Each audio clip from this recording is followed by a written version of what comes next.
ಇವತ್ತ ಚಾಕ್ಟಿ ಸೊಪ್ಪಿನ ಪದಾರ್ಥ ಮಾಡು ಅಂತೇಳಿ ಚಾಕ್ಟಿ ಸೊಪ್ಪು ತಪ್ಪುಕ ಅಕ್ಕನ ಮನೆ ಟ್ರಿಪ್ಪು ಅಡ್ಕಿ ತೋಟದತ್ರ ಬಂದೆ ಕಣಿ. ಚಾಕ್ಟಿ ಸೊಪ್ಪು ಕಾಂಬುಕ ಹಿಂಗಿರುತ್ತೆ. ಇದು ಬೆಟ್ಟ ಜಾಗ, ರಸ್ತಿ ಬದಿಲೆಲ್ಲ ಮಸ್ತ್ ಇರತ್. ಬಪ್ಪೋತಿಗ್ ಒಂದ್ ಪಾತ್ರೆ ಹಿಡ್ಕ ಬಂದಿನಿ. ಕಡಿಗ್ ಒಟ್ಟಿ ಪಾತ್ರೆ ಹಾಕ್ದೆ. ಇದು ಒಟ್ಟೋತಿಗ ಕೊಡಿ ಒಟ್ಟಕ್ಕೆ ಕರೆಕ್ಟ್ ಕಣ್ಕ ಇಲ್ದಿರ ಹುಳುಗಳೆಲ್ಲ ಇರ್ತಾವ ಮಾರ. ಈ ಚಾಕ್ಟಿ ಸೊಪ್ಪಿಂದ ಸುಕ್ಕ ಬೊಜ್ಜಿ ಎಲ್ಲ ಮಾಡ್ತಾರ.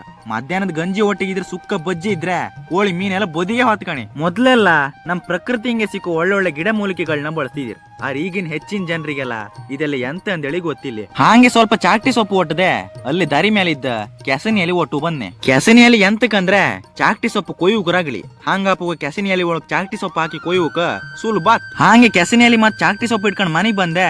ಲಾಯ್ಕ್ ಮಾಡಿ ತೊಳ್ದ ಅಕ್ಕಂಗ್ ಕೊಟ್ಟೆ. ಕಡೆಗ ಅಕ್ಕ ಪದಾರ್ಥಕ್ಕೆ ಹಾಕೋಕ್ ನಾಕ್ ದಾಣಿ ಗುದ್ದಿ ಸಿಪ್ಪೆ ಸೋಲ್ದ ಬದಿಗಿಟ್ರ. ಈ ಚಾಕ್ಟಿ ಸೊಪ್ಪನ್ನ ಹ್ಯಾಂಗ್ ಕೊಯ್ಯುದಂದ್ರೆ ಕೆಸನಿಯಲ್ಲಿ ಮಧ್ಯ ಸೊಪ್ಪನ್ನ ಹಾಕಕ್ ಕಡೆಗ್ ಲಾಯ್ಕ್ ಮಾಡಿ ಉರುಂಟು ಮಾಡಿ ಸಣ್ಣ ಮಾಡಿ ಕೊಚ್ಚಕ್ಕಣಿ. ಹಾಗೆ ಒಲಿ ಮೇಲೆ ಒಗ್ಗರಣೆ ಇಟ್ರ ಕೊಚ್ಚಿ ಇಟ್ರ ಚಾಕ್ಟಿ ಸೊಪ್ಪನ ಹಾಕ್ರೆ. ಕಡೆ ಚೂರ್ ನೀರ್ ಉಪ್ಪು ಅರ್ಶಿನ ಹೊಡಿ ಹುಳಿ ದಾಣಿಯಲ್ಲಿ ಹಾಕಿ ಬೇಸುಕ್ ಇಟ್ರ ಈಚಿಂದ ನಾನ ಹೆರಮಣೆ ಹಿಡ್ಕೊಂಡ ಕಾಯಿ ಹೆರ ಕೂಕಣ್ಣೆ. ಒಳಗಿಂದ ಅಕ್ಕಂದ ಅಡ್ಗಿ ಹಾತಿದಿರೆ, ಹೊರಗಿನ ಮಕ್ಕಳ ಆಡುದ್ರಂಗೆ ಫುಲ್ ಗಮ್ಮ ತಂಗಿದೀರಿ. ಹಾಗೆ ಒಲಿ ಮೇಲೆ ಇಟ್ಟ ಚಾಕ್ಟಿ ಸೊಪ್ಪು ಬೆಂತ ಅದಕ್ಕೆ ಚೂರ್ ಅಕ್ಕಿ ಹೊಡಿ ಮೆಣಸಿನ ಹೊಡಿ ಕಾಯಿ ಹಾಕಿ ಲಾಯ್ಕ್ ಮಾಡಿ ತಿರ್ಸ್. ಕಡಿಗೆ ಅಕ್ಕನ್ ಚಾಕ್ಟಿ ಸೊಪ್ಪಿದ ಪದಾರ್ಥ ರೆಡಿ ಆಯ್ತ.